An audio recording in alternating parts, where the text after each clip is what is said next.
وفي لحظة قد ينتهي كل شيء، لتدرك أن الحياة بكل ألوانها وأيامها لا تستحق.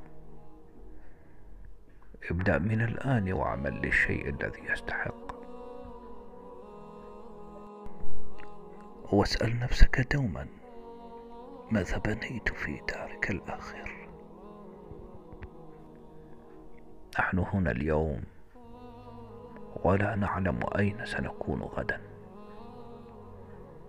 نعلم تماما أن شمسنا في يوم ما ستغيب، ولكننا لا ندرك هذه الحقيقة.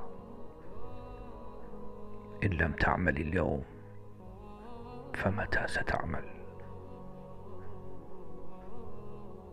الإنسان يعبر الحياة مرة واحدة، لذا إن كان هناك أي إحسان تستطيع تقديمه لأي مخلوق فلتفعله الآن،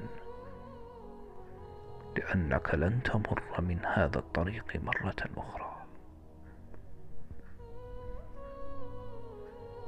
المعلق سامي عبدو.